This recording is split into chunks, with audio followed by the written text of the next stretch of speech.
जय हिंद साथियों। RPF constable की आज की ये वीडियो आपको बता देगी कि आपका सिलेक्शन हो सकता है या नहीं हो सकता है।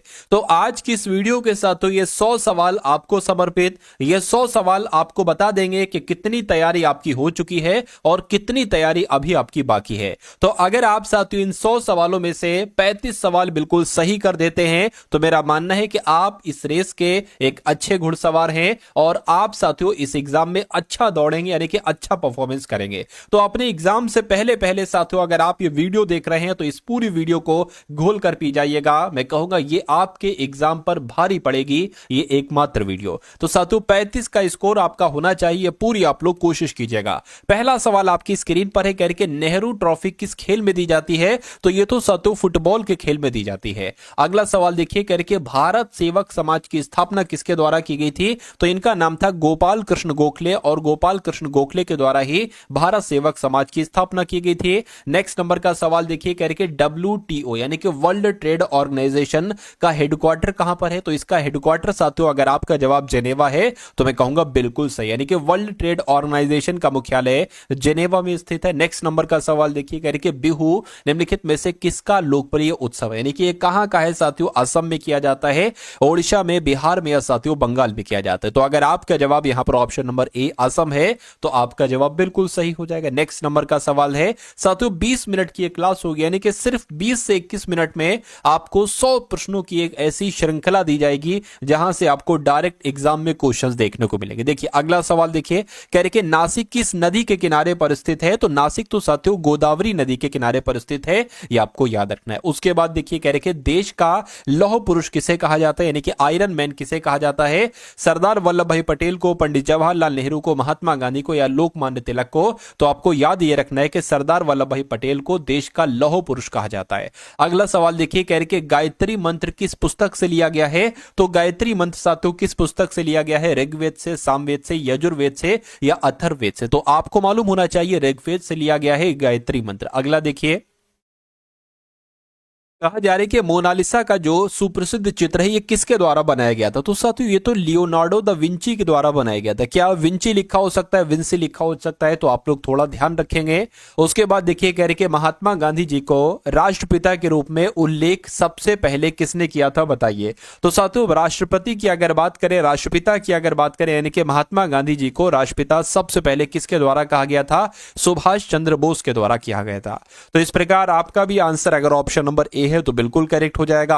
आगरा शहर को साथियों किसने बसाया? तो आगरा शहर को किसके द्वारा बसाया गया? सिकंदर लोदी के द्वारा ही साथियों आगरा शहर को बसाया गया। उसके बाद देखिए कथकली शास्त्रीय नृत्य है, ये किस राज्य से शुरू हुआ था? यानी कि ये कहां से शुरू हुआ था साथियों? ये तो केरल से शुरू हुआ था। आंसर आपको ऑप्शन नंबर डी हो जाएगा। उसके बाद देखिए कह रहे कि विक्रमशिला विश्वविद्यालय के संस्थापक कौन थे? तो विक्रमशिला विश्वविद्यालय के संस्थापक साथियों देवपाल थे, नहीं हर्षवर्धन थे, नहीं शशांक थे, नहीं धर्मपाल थे। तो इस प्रकार जिनका आंसर ऑप्शन नंबर डी है तो बिल्कुल करेक्ट हो जाएगा। उसके बाद देखिए अगला सवाल आपके स्क्रीन पर है साथियों, पंजाब केसरी के नाम से कौन जाना जाता है? साथियों वीडियो को अगर आपने लाइक नहीं किया तो वीडियो को आप लोग लाइक कर दीजिए। चैनल पर नए हैं तो चैनल को साथों सब्सक्राइब भी जरूर कर दीजिएगा और कमेंट में अंत में बता दीजिएगा कि ये क्लास आपको कैसी लगी और इन 100 सवालों में से कितने सवाल आप बिल्कुल सही कर पाए।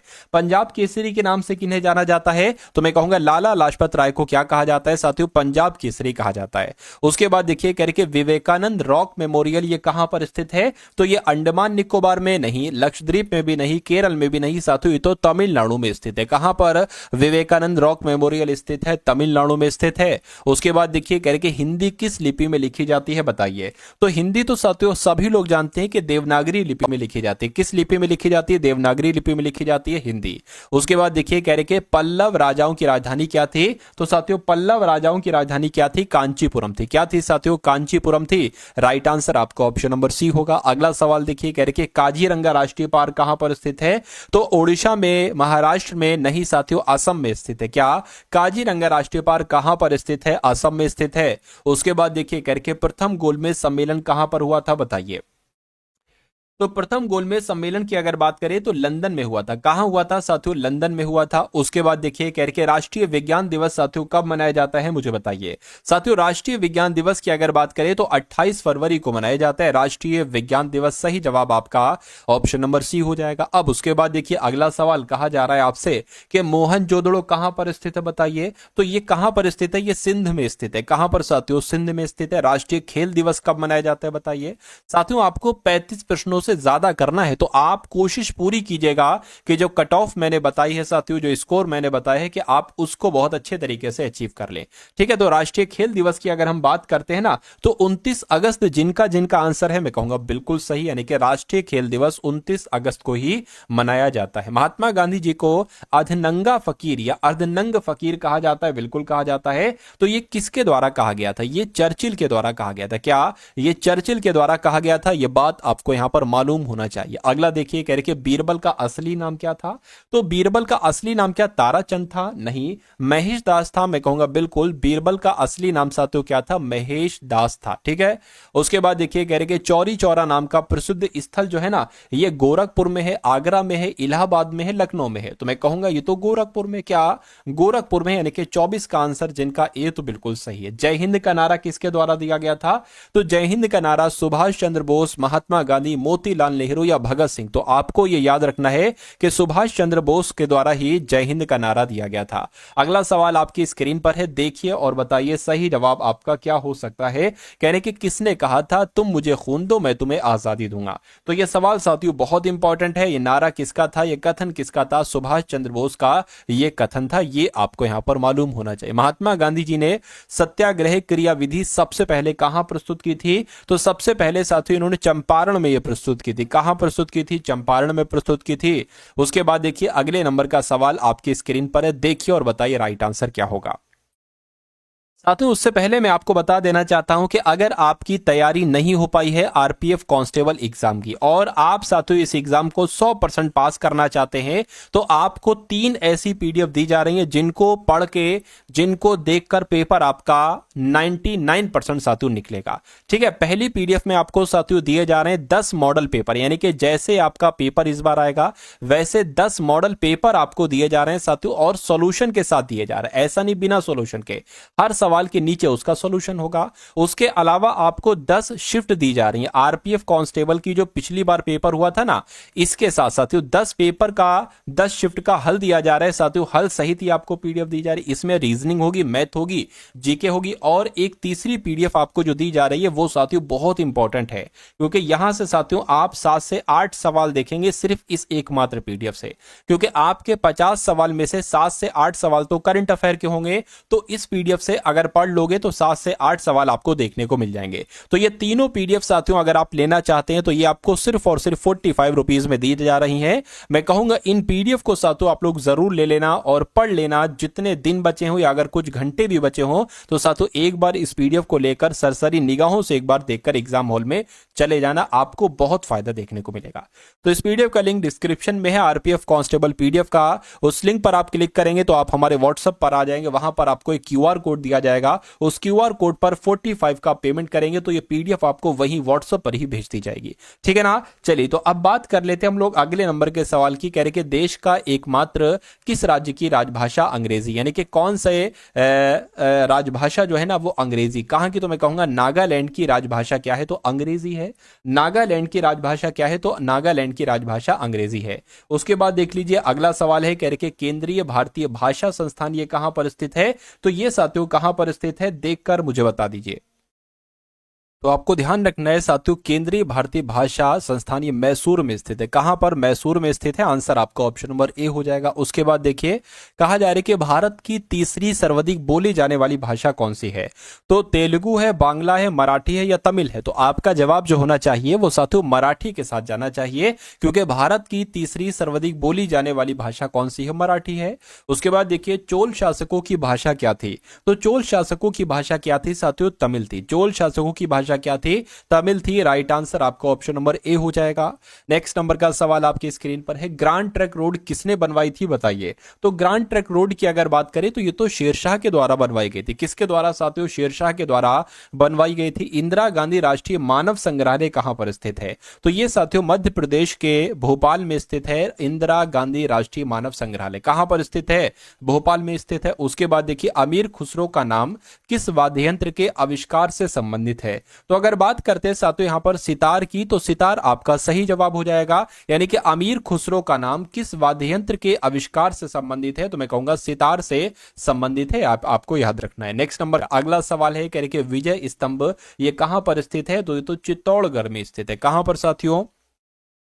ये चित्तौड़गढ़ में स्थित है विजय स्तंभ। उसके बाद देखिए, जैनियों के पहले तीर्थकर कौन थे?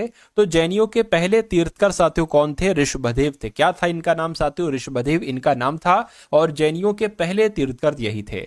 उसके बाद देखिए, कह रहे कि कौटिल्य ने कौन सी रचना की थी, मुझे बताइए। तो कौटिल्य की रचना अर्थशास्त्र थी, मनुस्मृति थी, अथर्ववेद थी या रामायण थी? तो आपको मालूम होना चाहिए साथियों अर्थशास्त्र थी। यानी कि कौटिल्य ने कौन सी रचना की थी? तो अर्थशास्त्र की रचना की थी। विश्व का सर्वोच्च पर्वत शिखर माउंट एवरेस्ट ये नेपाल में किस नाम से जाना जाता है? तो इसको साथियों नेपाल में माउंट एवरेस्ट नहीं कहा जाता है, इसको सागर माता के नाम से जाना जाता है। माउंट एवरेस्ट तो साथियों इसको भारत में कहा जाता है, अपने भारत में कहा जाता है। नेक्स्ट नंबर का देखिए, कह रहे कि छपेली लोक नृत्य ये कहां का है? ये कहां पर किया जाता है? तो अरुणाचल प्रदेश में, हिमाचल प्रदेश में, उत्तर प्रदेश में, आंध्र प्रदेश में। तो छपेली लोक नृत्य साथियों हिमाचल प्रदेश में किया जाता है। कहां पर? हिमाचल प्रदेश में किया जाता है। उसके बाद देखिए, कह रहे कि सांची का स्तूप किस शासक के द्वारा बनवाया गया था बताइए। तो सांची का स्तूप तो साथियों अशोक के द्वारा बनवाया गया था, जिनका आंसर यहां पर डी है, तो बिल्कुल करेक्ट है। नेक्स्ट नंबर का सवाल देखिए, कह रहे कि हड़प्पा वासी किस वस्तु के उत्पादन में सबसे आगे थे? यानी कि हड़प्पा के लोग साथियों किसका उत्पादन करने में सबसे ज्यादा माहिर थे? तो कपास का उत्पादन करने में थे सबसे आगे। राइट आंसर आपका अगर है ऑप्शन नंबर बी, तो बिल्कुल करेक्ट है। महान सम्राट अशोक ये किस वंश के थे? तो ये भाई साहब ये मौर्य वंश के थे। कौन से वंश के थे साथियों? मौर्य वंश के थे। ये आपको मालूम होना चाहिए। साथियों मैं चाहता हूं कि आपको बहुत कम से कम समय में ज्यादा से ज्यादा प्रश्न दे दूं। मेरा मानना है कि अगर आपको 20 मिनट में, 25 मिनट में आपको 100 सवाल दिए जा रहे हैं तो ये बहुत अच्छा साथियों है आपके लिए। कम से कम समय में अगर आप ज्यादा पढ़ लो तो आपके लिए बहुत अच्छा रहेगा, क्योंकि समय आपके पास भी बहुत कम है और मेरे पास भी बहुत कम है। मुझे आपको इतना पढ़ाना है कि आपका सिलेक्शन हो जाए। नालंदा विश्वविद्यालय के संस्थापक की अगर बात करते हैं तो कुमार गुप्त जो थे ना, ये नालंदा विश्वविद्यालय के संस्थापक थे। आंसर आपका बी के साथ जाएगा। सबसे पुराना वेद साथियों कौन सा है? तो सबसे पुराना वेद सामवेद, ऋग्वेद, यजुर्वेद, अथर्ववेद। तो मैं कहूंगा ऋग्वेद ही जो है ना ये सबसे पुराना वेद है। राइट आंसर आपका ऑप्शन नंबर बी हो जाएगा। उसके बाद देखिए, कह रहे कि कौन सा त्यौहार तमिलनाडु राज्य से संबंधित है? यानी कि तमिलनाडु में साथियों इनमें से कौन सा त्यौहार किया जाता है, त्यौहार मनाया जाता है? तो पोंगल त्यौहार ये तमिलनाडु का है। कहां का है साथियों? ये तमिलनाडु का है। ये आपको मालूम होना चाहिए भाई। बहुत बढ़िया, वेरी गुड क्लास। उसके बाद देखिए औरंगजेब का मकबरा कहां पर स्थित है? तो औरंगजेब का मकबरा आगरा में नहीं, औरंगाबाद में है साथियों। कहां पर है? दिल्ली में भी नहीं बल्कि औरंगाबाद में है। और इसको क्या कहा जाता है साथियों? अब संभाजी नगर इसको कहा जाता है। ये भी आपको मालूम होना चाहिए। उसके बाद देखिए, कह रहे कि अकबरनामा नामक पुस्तक किसने लिखी थी?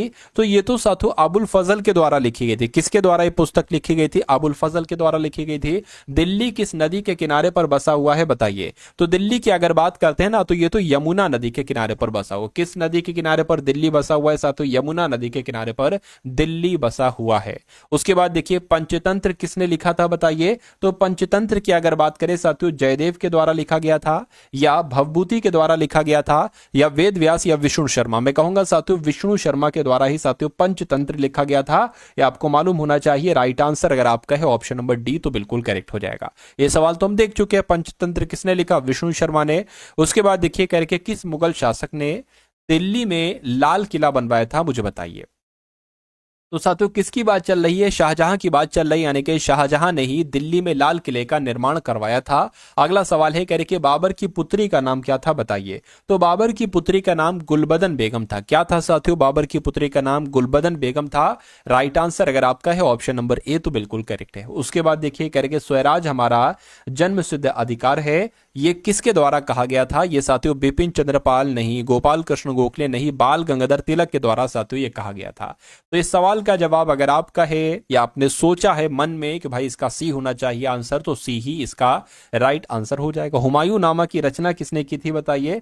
तो हुमायूं नामा की रचना साथियों गुलबदन बेगम के द्वारा की गई थी। किसके द्वारा साथियों? गुलबदन बेगम के द्वारा हुमायूं नामा की रचना की गई थी। वर्धमान महावीर तीर्थकर थे बताइए, यानी कि वर्धमान महावीर स्वामी की अगर हम बात करते हैं तो ये तो 24वें नंबर के तीर्थकर थे। कौन से नंबर के? 24वें नंबर के तीर्थकर थे।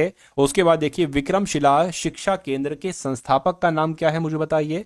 तो धर्मपाल आपका सही जवाब हो जाएगा। क्या? विक्रमशिला जो विश्वविद्यालय है इसके संस्थापक की अगर बात करें तो धर्मपाल इसके संस्थापक हैं। अगला सवाल देखिए, बड़ा इमामबाड़ा कहां पर स्थित है बताइए?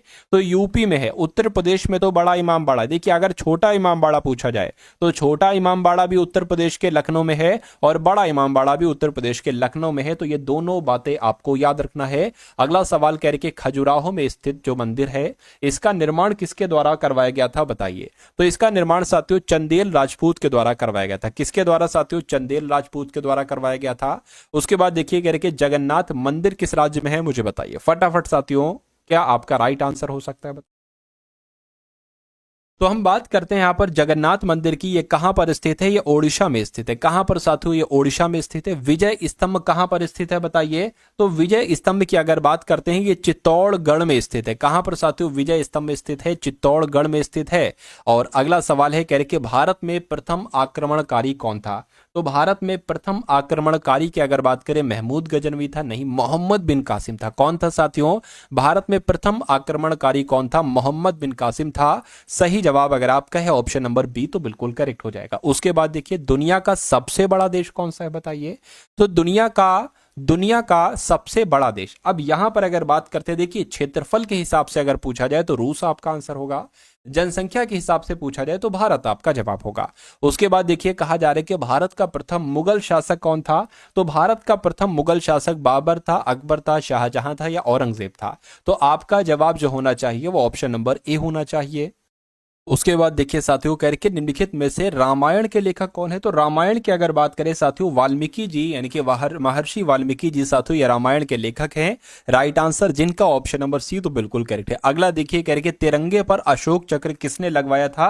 तो तिरंगे पर अशोक चक्र साथियों भीमराव अंबेडकर के द्वारा लगाया गया था, ये भी आपको याद रखना है। उसके बाद देखिए अगला सवाल कह रहे कि गौतम बुद्ध की मृत्यु कहां पर हुई थी बताइए?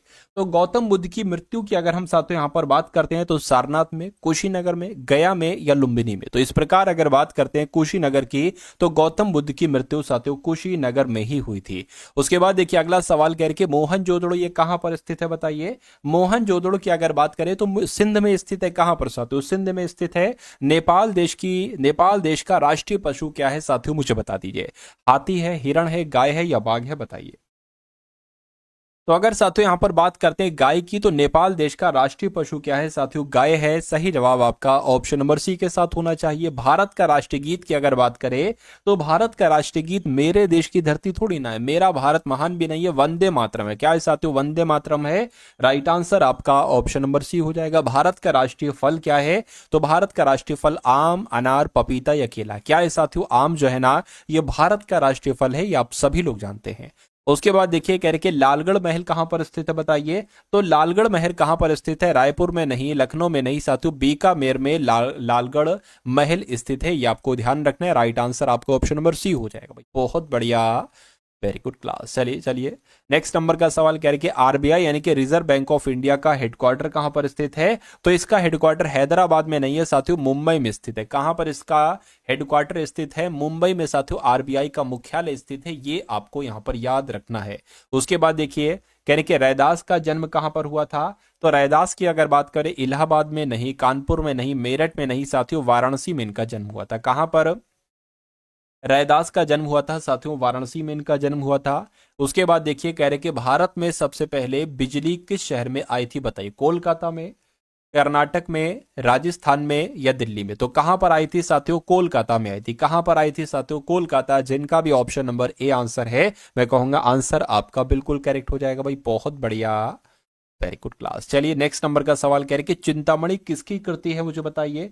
तो रामचंद्र शुक्ल की, देवकी नंदन खत्री की, हजारी प्रसाद द्विवेदी की, हरिवंश राय बच्चन की। तो रामचंद्र शुक्ल अगर आपका जवाब है तो बिल्कुल सही हो जाएगा। चिंतामणि किसकी रचना है, रामचंद्र शुक्ल की ही तो सातु रचना है। चलिए भाई अगला सवाल देखिए।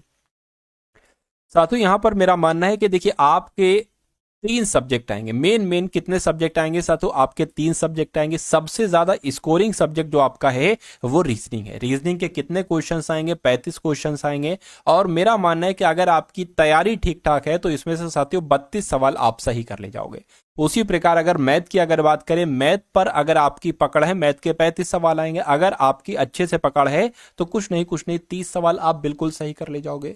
उसके बाद आती है साथियों जीके, जीएस और साथियों यहां पर करंट अफेयर, ठीक है ना। तो इसके साथियों लगभग क्या पूरे 50 सवाल आएंगे। तो कुल मिला के इसमें से अगर आप कितने कर देते हैं साथियों, इसमें से अगर तकरीबन वही लगभग 32 से 33 सवाल आप कर देते, ये सब मैंने लगभग नॉर्मल सा बताया, तो ये आपके 4 और 9 यानी कि 94 क्वेश्चन अगर आप कर देते, कितने क्वेश्चंस में से, 120 क्वेश्चंस में से, तो मेरा मानना है कि आपके सिलेक्शन के चांसेस हो जाएंगे साथियों पूरे पूरे, ठीक है। और अगर बात करते हैं साथियों, देखिए ये तीन सब्जेक्ट हैं, कोई बहुत ज्यादा वैसी चीज नहीं है। तो मैं आपको साथियों डेली एक ऐसा एक्सपेक्टेड मॉडल पेपर करवाता हूं जिसमें आपको रीजनिंग के सवाल देखने को मिलते हैं, जिसमें मैथ के क्वेश्चंस होते हैं, जिसमें जीके जीएस करंट अफेयर के एक्सपेक्टेड क्वेश्चंस होते हैं, यानी कि वो क्वेश्चंस होते हैं जो आपके एग्जाम में आप देखेंगे, ठीक है ना। तो वो क्लास साथियों आप लोग जरूर लिया कीजिए। और उसके अलावा अगर बात करें साथियों, एक प्लेलिस्ट के बारे में मैं आपको इस वीडियो के एंड में बताऊंगा। उस पूरी प्लेलिस्ट को अगर आप अपने एग्जाम से पहले पहले कंप्लीट कर गए तो मेरा मानना है कि पेपर बहुत आराम से आपका फतेह हो जाएगा, क्योंकि तकरीबन 80% साथियों पेपर आप वहां से देखेंगे। तो वो काम साथियों मेरा आप लोग जरूर कर लीजिएगा, ठीक है। और दो काम मैं आपको बताऊंगा, एक प्लेलिस्ट का बताऊंगा, एक और चीज बताऊंगा। चलिए, तो स्वराज पार्टी का गठन किसके द्वारा किया गया था, तो आपको मालूम होना चाहिए चित्तरंजन दास की अगर बात करें, चित्तरंजन दास आपका राइट आंसर हो जाएगा। CR दास के द्वारा ही स्वराज पार्टी का गठन किया गया था। गौतम बुद्ध ने प्रथम उपदेश कहां पर दिया था, तो गौतम बुद्ध ने श्रावस्ती में प्रथम उपदेश दिया था, नहीं। कुशीनगर में नहीं साथियों, यहां पर सारनाथ होना चाहिए। क्या, यहां पर सारनाथ होना चाहिए, ठीक है ना। चलिए नेक्स्ट नंबर का सवाल कह रहे कि बनारस हिंदू विश्वविद्यालय की स्थापना किसके द्वारा की गई थी, महात्मा गांधी जी के द्वारा, या पंडित मालवीय, मदन मोहन मालवीय के द्वारा, या काशी नरेश के द्वारा, या प्रो अमर्त्य सेन के द्वारा। तो आपका पंडित मालवीय यहां पर राइट आंसर हो जाएगा, यानी कि बनारस हिंदू विश्वविद्यालय की स्थापना पंडित मदन मोहन मालवीय के द्वारा ही की गई थी। उसके बाद देखिए रानी लक्ष्मीबाई के अगर जन्म की अगर बात करते ना साथियों, तो इनका जन्म कहां पर हुआ था, ये आप लोगों से पूछा जा रहा है साथियों, बताइए। तो रानी लक्ष्मीबाई का जन्म तो साथियों वाराणसी में हुआ था। कहां पर हुआ था, वाराणसी में हुआ था। और वाराणसी को साथियों क्या कहा जाता है, मोक्ष नगरी कहा जाता है। क्या कहा जाता है, मोक्ष नगरी कहा जाता है। लोक कला संग्रहालय कहां पर स्थित है, बताइए। वाराणसी में, गोरखपुर में, बलिया में, या लखनऊ में। तो लोक कला संग्रहालय कहां पर स्थित साथियों, लखनऊ में स्थित है। कहां पर, लखनऊ में स्थित है। उसके बाद देखिए कह रहे कि स्वराज पार्टी का गठन कहां पर हुआ था, तो स्वराज पार्टी की अगर बात करते साथियों, तो इसका गठन साथियों प्रयागराज में हुआ था। कहां पर हुआ था इसका गठन, प्रयागराज में हुआ था। और स्वतंत्रता संग्राम संग्रहालय ये कहां पर स्थित है, तो ये का अगर बात करें साथियों मेरठ में स्थित है। कहां पर स्थित है, स्वतंत्रता संग्राम संग्रहालय ये मेरठ में स्थित है। उसके बाद देखिए कह रहे कि हिंदुस्तान रिपब्लिकन एसोसिएशन की स्थापना किसके द्वारा की गई थी, बताइए। तो साथियों किसके द्वारा की गई थी, चंद्रशेखर आजाद के द्वारा की गई थी। ये आप लोगों को मालूम होना चाहिए, आपसे एग्जाम में पूछा जाएगा कि हिंदुस्तान रिपब्लिकन एसोसिएशन की स्थापना चंद्रशेखर आजाद के द्वारा की गई थी। पद्मावत किसकी रचना है साथियों, बताइए। तो अमीर खुसरो की, बदायूनी की, बर्नी की, या मलिक मोहम्मद जायसी की। तो आपका जवाब अगर आपके मन में है मलिक मोहम्मद जायसी तो बिल्कुल सही हो जाएगा, ठीक है ना। उसके बाद देखिए करके तात्या टोपे ने 1857 की क्रांति का नेतृत्व कहां से किया था, तो इन्होंने साथियों पता है झांसी से नेतृत्व किया था। कहां से साथियों, झांसी से नेतृत्व किया था तात्या टोपे ने 1857 की क्रांति का। अकबर का मकबरा साथियों कहां पर स्थित है, तो अकबर का मकबरा लाहौर में स्थित है या सिकंदराबाद में स्थित, तो साथियों सिकंदराबाद में ही अकबर का मकबरा स्थित है। राइट आंसर आपका ऑप्शन नंबर बी होगा। भारत दुर्दशा किसकी कृति है, तो भारत दुर्दशा साथियों किसकी कृति है, ये आपसे पूछा जा रहा है। तो हरिश्चंद्र की साथियों, भारतेंदु हरिश्चंद्र की ये कृति है। कौन सी, भारत दुर्दशा, ये आपको मालूम होना चाहिए। ये भी रिपीट हो गया। अगला देखिए कह रहे कि तात्या टोपे का मूल नाम क्या था, मुझे बताइए। चलिए, तो तात्या टोपे की अगर बात करें साथियों, मूल नाम इनका क्या था? तो महेश दास, इनका क्या? महेश दास, ये इनका तात्या टोपे का साथियों मूल नाम था। राइट आंसर आपका अगर है ऑप्शन नंबर बी तो बिल्कुल करेक्ट है। ये भी रिपीट हो गया, कोई दिक्कत नहीं। अजंता की गुफाएं कहां पर स्थित है बताइए? तो अजंता की गुफाओं की अगर बात करें, ये उत्तर प्रदेश में स्थित नहीं, पश्चिम बंगाल में नहीं, बिहार में नहीं साथियों, महाराष्ट्र में स्थित है। अजंता की गुफाएं महाराष्ट्र में स्थित हैं। और रामकृष्ण मिशन की स्थापना किसके द्वारा की गई थी? तो एनी बेसेंट के द्वारा, स्वामी विवेकानंद जी के द्वारा, बाल गंगाधर तिलक के द्वारा, या आर सी रानाडे के द्वारा। तो आपको याद रखना है कि स्वामी विवेकानंद जी के द्वारा ही रामकृष्ण मिशन की स्थापना की गई थी। मेजर ध्यानचंद का जन्म साथियों कहां पर हुआ था? तो मेजर ध्यानचंद की अगर बात करें, इनका जन्म कानपुर में तो नहीं हुआ था, वाराणसी में भी नहीं, गोरखपुर में नहीं, इनका जन्म झांसी में हुआ था। कहां पर? झांसी में हुआ था। भारत के राष्ट्रीय चिन्हों में कितने शेर होते हैं बताइए? तो 4 शेर होते हैं, 6 शेर होते हैं, 8 शेर या 2 शेर होते हैं? तो मैं कहूंगा 4 शेर होते हैं। राइट आंसर अगर आपका है ऑप्शन नंबर ए तो बिल्कुल करेक्ट है। दिलवाड़ा मंदिर कहां पर स्थित है? तो दिलवाड़ा मंदिर की अगर बात करें, हम्पी में स्थित है नहीं, माउंट आबू में स्थित है। बिल्कुल सही साथ। तो दिलवाड़ा मंदिर कहां पर स्थित है? माउंट आबू में ही स्थित है। बुलंद दरवाजा कहां पर स्थित है बताइए? तो दिल्ली में, औरंगाबाद में, फतेहपुर सीकरी में। तो साथियों यहां पर फतेहपुर सीकरी होना चाहिए, फतेहपुर सीकरी। तो फतेहपुर सीकरी में ही स्थित है साथियों बुलंद दरवाजा। राइट आंसर जिनका जिनका ऑप्शन नंबर सी तो बिल्कुल करेक्ट है। विश्व जनसंख्या दिवस साथियों कब मनाया जाता है मुझे बताइए? तो विश्व जनसंख्या दिवस की अगर बात करते हैं तो 11 जुलाई को साथियों विश्व जनसंख्या दिवस मनाया जाता है। कब मनाया जाता है? 11 जुलाई को विश्व जनसंख्या दिवस मनाया जाता है। उसके बाद देखिए अगला सवाल आपकी स्क्रीन पर है, कहने के संत रविदास का जन्म कहां पर हुआ था बताइए? तो वाराणसी में ही साथियों संत रविदास का जन्म हुआ था। यह भी क्वेश्चन इंपॉर्टेंट है और आपसे साथियों पूछा जाता है। भारत की सबसे ऊंची मीनार, भारत की सबसे ऊंची मीनार की बात चल रही है। झूलता मीनार यह भारत की सबसे ऊंची मीनार है, शहीद मीनार, कुतुब मीनार यह भारत की सबसे ऊंची मीनार है, या चार मीनार भारत की सबसे ऊंची मीनार है? तो इसका आंसर आपको पता कहां देना है साथियों? इसका आंसर आपको देना है कमेंट में, ठीक है ना। कमेंट में साथियों आप लोग बता दीजिएगा कि 100 वाले सवाल का जवाब क्या होगा। ए होगा तो ए लिखिए, बी होगा तो बी लिखिए, सी होगा सी लिखिए, डी होगा डी लिखिए।